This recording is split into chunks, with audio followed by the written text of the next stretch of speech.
CM Jagan ప్రజా సంకల్ప యాత్ర ముగియగానే విజయ సంకల్పం మొదలైంది. ఈ చారిత్రాత్మక ఘట్టానికి 5 ఏళ్లు పూర్తయిన సందర్భంగా విశాఖ సౌత్ నియోజకవర్గంలో సంబరాలు ఘనంగా జరిగాయి. సంబరాల్లో ఎమ్మెల్యే వాసుపల్లి గణేష్ కుమార్ పాల్గొన్నారు. పార్టీ శ్రేణులతో కలిసి కేక్ కట్ చేసి సంబరాలు చేసుకున్నారు వైఎస్ఆర్సీపీ శ్రేణులు. అనంతరం పేదలకు చీరలను పంపిణీ చేశారు ఎమ్మెల్యే.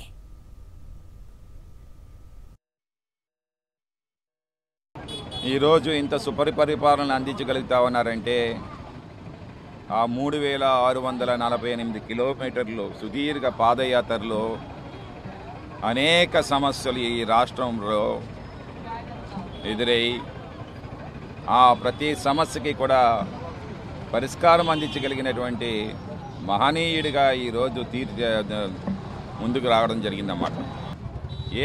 ఏ రాష్ట్ర ముఖ్యమంత్రికైనా సరే ఒకసారి ముఖ్యమంత్రి అవుతే సరిపోతుంది అనుకుంటారు, కానీ ప్రజల గుండెల్లో బతకాలన్న కసి.